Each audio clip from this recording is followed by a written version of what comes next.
Hey, I'm Roo, and I'm coming to you live from the most boring suburb in Arizona. Stick around, and maybe one day you'll see me hosting my own show on Netflix instead of just binging their content 24/7. Everyone has that one ride or die friend, right? Mine was Riley. We weren't just friends. We were practically twins, separated at birth. Our moms met in a prenatal yoga class when they were both 8 months pregnant, and I swear Riley and I kicked each other through our moms' bellies. We were born 2 days apart, and the rest is history. Roo, you're literally insane. We can't break into the school pool at midnight, Riley would say, while already packing her swimsuit. That's why we're wearing black, duh, and no one will see us. Besides, Chad's going to be there, I'd answer, already knowing she'd give in. That's how it always went. I'd come up with these wild ideas, and Riley would pretend to be the voice of reason for approximately 3 seconds before jumping in head first with me. Our dynamic was simple. I was the chaos. She was the calm. I wanted to be a filmmaker, like the next Greta Gerwig, but with more explosions. Riley was into photography, capturing still moments, while I wanted everything in motion. In 7th grade, when Mackenzie Rogers called me budget Billie Eilish because of my green hair, Riley didn't just comfort me. She straight up hacked Mackenzie's Instagram and posted the most cringe throwback photos from her awkward phase. That's low-key evil, I said, watching Mackenzie's social status implode in real time. Riley just shrugged. No one messes with my bestie. Period. When high school hit, things got weird. Not between us, between our parents. One minute they were planning their annual joint vacation to Lake Havasu, and the next, my mom was deleting Riley's mom from all her socials. "What's the tea with you and Mrs. Chen?" I asked my mom one night when she was aggressively chopping vegetables for dinner. "Nothing you need to worry about, honey. Sometimes adults just grow apart." I rolled my eyes so hard I probably saw my own brain. That's such cap.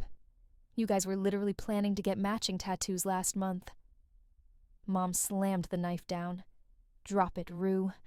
Not everything is content for your little videos." Ouch. Low blow.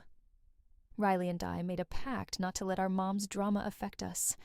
We pinky swore on it, then spit on our hands and slapped them together like we used to do when we were 7. Gross. Riley laughed, wiping her hand on her jeans. "Binding contract," I reminded her.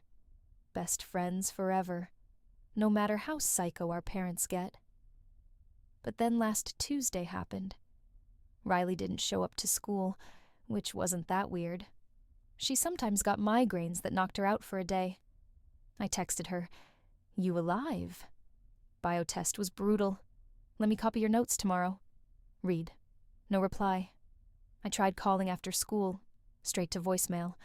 By Thursday, I was legit freaking out. 3 days. No Riley. Her Instagram hadn't been updated. Her Snapchat score hadn't changed. It was like she'd been Thanos snapped out of existence.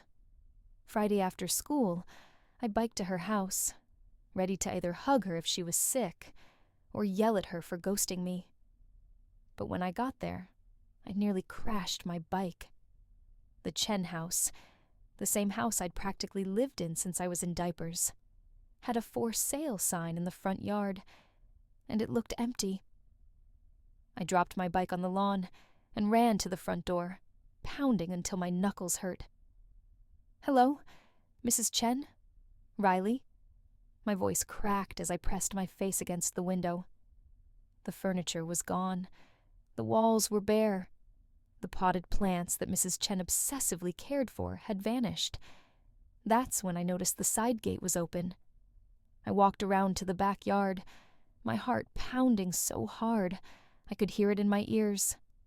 And there he was, some guy in a gray suit, taking photos of the empty pool. He had this weird symbol pin on his lapel that looked like a tree inside a triangle. "Excuse me," I said, making him jump. Where's the family that lived here? He straightened his tie. Relocated. I'm preparing the property for new occupants. Relocated where? He smiled, but it didn't reach his eyes. I'm not at liberty to discuss client information. Now, this is private property, so unless you're a prospective buyer... I backed away, but not before snapping a pic of that pin on his suit. That night, I couldn't sleep. I stared at the ceiling, my phone clutched in my hand, waiting for a text from Riley that never came. My best friend had vanished without a word, and I had exactly one clue: a weird tree and triangle pin that probably meant nothing. But I was about to find out it meant everything. The next morning, I woke up to my phone buzzing. For a split second, I thought it was Riley. My heart literally did a backflip in my chest. But it was just my mom asking me to pick up eggs on my way home from school. I spent the entire weekend doom scrolling through Riley's socials, watching our old TikToks, and stalking her extended family online. Nothing. It was like Riley Chen had been wiped from the face of the earth. By Monday, I was full-on zombie mode at school. I couldn't focus on anything. During lunch, I sat alone, picking at my fries, when Aiden, Riley's chemistry partner, plopped down across from me. Yo, have you heard from Riley? We have this big lab due Friday, and she's ghosting me. I looked up. She's gone. Her house is empty. What the actual... That's so random. She didn't say anything to me. He pulled out his phone.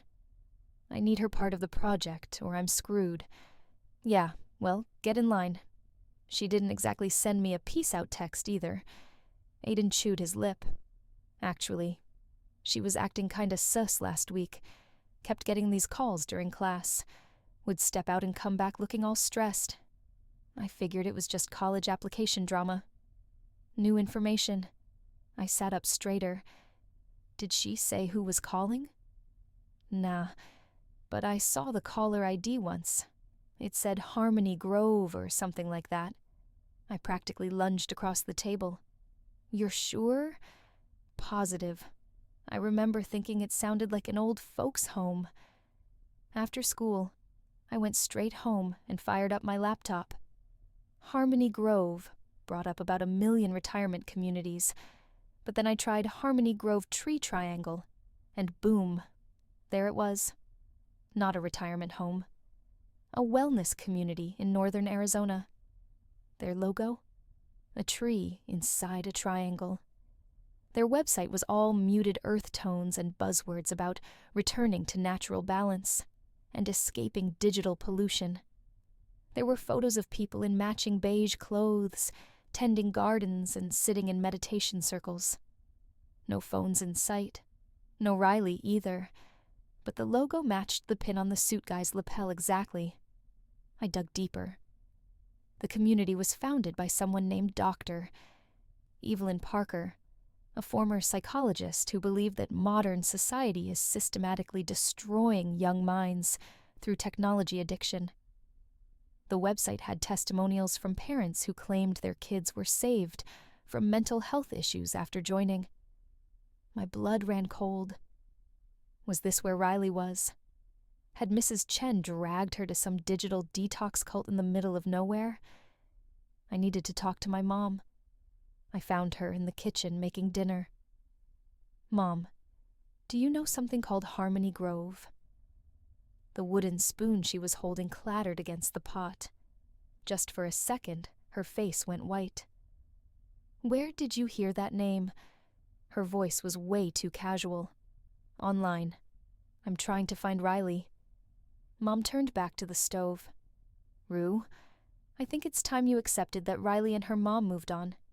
People do that sometimes. Without saying goodbye? Without even a text?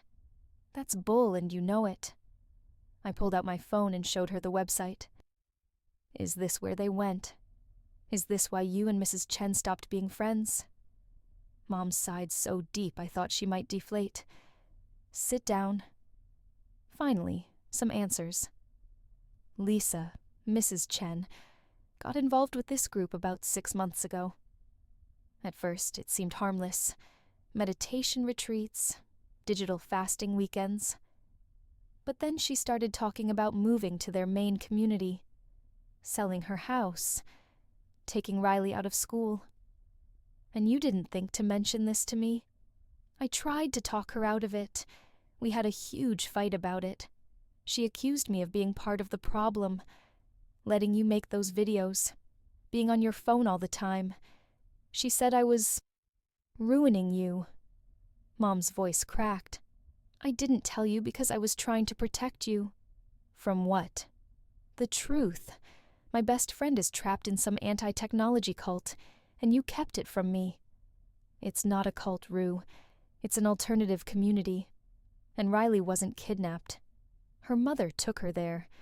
Legally, there's nothing wrong with that. I couldn't believe what I was hearing. So, you're just going to let Riley disappear into some weird commune because it's technically legal. What do you expect me to do? Lisa made her choice. What about Riley's choice? Did anyone ask her what she wanted? Mom didn't answer, which was answer enough. I stormed upstairs and slammed my door so hard a picture fell off the wall. Through tears, I pulled out my phone and searched for directions to Harmony Grove. It was a 4-hour drive north, practically in the middle of nowhere. I was about to close my laptop when I noticed something at the bottom of the Harmony Grove website. Interested in visiting? Attend one of our open house days. The next one was this Saturday. I dried my eyes. Fine. If no one else was going to help Riley, I would. I was getting my best friend back, even if I had to infiltrate a tech-hating commune to do it. That night, I dreamed about Riley. In the dream, she was wearing all beige, tending a garden, looking up at me with dead eyes like she didn't even know who I was. I woke up in a cold sweat. The clock said 3:17 a.m. My phone lit up with a notification. A new follower on Instagram. The username? Oh, Harmony. Truth Seeker. The profile picture was just the tree triangle symbol. The bio. Not everyone at Harmony Grove is here willingly. Help us. Surprise, bestie, I gasped, trying to catch my breath. Love the new hair. Riley jumped up from her bed like she'd been electrocuted. How did you... You can't be here. They'll put you in isolation. Yeah, I figured that out when they started the freaking alarm. I glanced out the window. People in counselor uniforms were running toward the cabin area. We don't have much time. Grab your stuff. We're leaving. I can't just leave, Roo. Riley's voice cracked.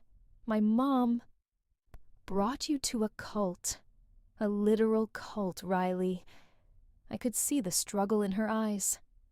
This wasn't the confident, snarky Riley I knew. They'd done something to her. It's not that simple, she whispered. Dr. Parker has files on everyone. Photos. Secrets. If anyone tries to leave, she threatens to release everything. Blackmail? Are you serious right now? Riley nodded, tears forming. She has stuff on my mom from before. Things that could get her in real trouble. That's why we're here. My mom got in too deep, wanted out, and then Dr. Parker showed her what would happen if she left. What about you? What does she have on you? Riley looked away. Nothing. I'm just... collateral. That was it. I was getting her out of this messed up place if I had to burn it to the ground. Listen to me. We can deal with the blackmail later. Right now, we need to... The door burst open. Marcus stood there, flanked by 2 other counselors. Well, well. A reunion. He smiled coldly. Roo Mitchell, I presume. Dr. Parker will be very interested to meet you. One of the counselors grabbed my arm. I tried to shake him off, but his grip was like iron. "Get your hands off her," Riley shouted, suddenly looking more like her old self. "Both of you, come with us. Now." Marcus's tone left no room for argument. They marched us across the campus to a building I hadn't seen on the tour. Inside, it looked like a corporate office, sleek, modern, with actual technology everywhere. So much for the digital detox BS. We were pushed into a room where Dr. Parker sat behind a massive desk, typing on a MacBook Pro. So the no-tech rule was just for the brainwashed masses, huh? "Ms. Mitchell, I've heard so much about you from Riley's mother." Dr. Parker closed her laptop and smiled. "You're quite the little filmmaker, aren't you?" "And you're quite the little scammer," I shot back. Her smile didn't waver. "Spirited. I can see why Riley values your friendship. Unfortunately, you've trespassed on private property and disrupted our community. That's a criminal offense." "So is blackmail," I said, "and kidnapping." "No one has been kidnapped, dear. Every member of Harmony Grove is here by choice. Including the teens with the zombie eyes? Including Riley? That's such cappy." Dr. Parker sighed. "Riley, please explain to your friend how much better your life is now, how much healthier you are without the constant digital stimulation." Riley looked at the floor. "It's peaceful here. See? Now, I've called your mother, Roo. She'll be here in a few hours to collect you. Until then, you'll wait in our reflection room. My mom knows I'm here. That wasn't part of the plan. Of course, we take safety very seriously at Harmony Grove." Marcus grabbed my arm again to lead me out. As we turned to leave, I locked eyes with Riley. Something passed between us. The same look we'd shared 1,000,000 times before, when we were about to do something stupid and awesome.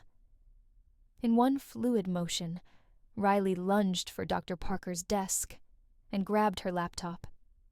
"Run, Roo!" Chaos erupted. I elbowed Marcus in the stomach and bolted for the door. Riley was right behind me, clutching the MacBook. "Find somewhere to hide," she shouted as we burst outside. "I need 5 minutes with this." We sprinted across the campus, alarms blaring again. Riley led me to a maintenance shed behind the dining hall. "What are you doing?" I asked, as she furiously typed on Dr. Parker's computer. "Accessing her blackmail files. They're all here. Everything she has on everyone." Riley's fingers flew across the keyboard. My mom used to be an IT security consultant before she got into all this wellness stuff. She taught me a few things. "Can you delete it all?" "Better." Riley grinned, the old Riley flickering back to life. "I'm sending it all to every email address in her contacts, with a nice note explaining how she's been extorting people, including some very important people who donated to this place." Holy shit, Riley. I know, right? But we need a distraction to get out of here. They've probably locked down the gates. She pulled a flash drive from the laptop. "Got what we need. Let's trash this thing." We left the laptop and snuck toward the residential area. Riley led me to cabin 12. "Eli's cabin," she explained, knocking in a specific pattern. Eli opened the door, looking terrified. "You guys are insane. The whole place is looking for you." "We need the big distraction we talked about," Riley said. "It's time." Eli hesitated, then nodded. "Give me 2 minutes, then head for the east fence. There's a weak spot behind the compost pile." He disappeared, and exactly 2 minutes later, all the power in the compound went out. Then the sprinkler system erupted, spraying water everywhere. In the distance, car alarms started blaring. "That's our cue." Riley grabbed my hand, and we ran through the chaos. Staff members were rushing around trying to deal with the multiple crises. No one noticed 2 teenagers slipping behind buildings toward the compost pile. The weak spot was a section of fence where the wood had rotted. We kicked it until it gave way, creating a hole just big enough to squeeze through. "What about Eli?" I asked, as we tumbled into the forest beyond. "He'll meet us at the bus station. He has friends covering for him." We ran through the woods until we hit a road, then followed it to a gas station about a mile away. I pulled out my phone from its hiding spot, relieved to see it still had battery. "I can't believe you smuggled in a phone," Riley said, eyes wide. "That's badass, even for you." "I couldn't just ghost you without an explanation, unlike some people." I raised an eyebrow at her. "I'm sorry," she said, and I could tell she meant it. "My mom just packed us up one night, said it was for our own good. They took my phone the minute we arrived." I called an Uber to take us to the bus station. While we waited, Riley showed me what was on the flash drive. Hundreds of files containing personal secrets, financial information, and compromising photos of Harmony Grove members and donors. "Dr. Parker is so screwed," I said, with more than a little satisfaction. "They all are. That place is going to implode by dinner time." At the bus station, we found Eli waiting with 2 other teens from Harmony Grove, who'd decided to make a break for it during the chaos. "What about your mom?" I asked Riley as we boarded the bus back to civilization. She sighed. "I love her, but she made her choice. When this all blows up, she'll either come to her senses or... She won't, but I'm done being her hostage." I squeezed her hand. "You can stay with me until things get sorted out." "Your mom's going to kill you, you know," Riley said with a small smile. "Breaking into a cult, stealing confidential files, setting off what's basically a cyber bomb." "Worth it," I said, resting my head on her shoulder. "Best friends forever, remember?" I wasn't about to let some wannabe wellness guru keep my bestie in a beige prison. Riley laughed, really laughed, for the first time since I'd found her.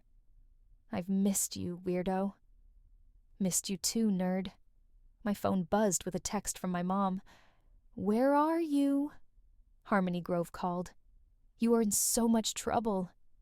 I showed it to Riley, who burst out laughing even harder. "We are so grounded until we're 30, I said, joining in her laughter.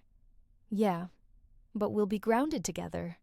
And honestly, after Harmony Grove, being stuck in your room with Wi-Fi and actual colored clothes sounds like paradise." As the bus pulled away, I took one last look out the window at the distant outline of Harmony Grove. By now, Dr. Parker would be discovering her missing laptop and files. The whole house of cards would be collapsing. I should have been terrified about facing my mom, or worried about what would happen to Riley and the others who'd escaped. But sitting there with my best friend beside me again, all I felt was this bubbling sense of victory. Sometimes you have to break a few rules to save your best friend from a cult, and honestly, I'd do it again in a heartbeat.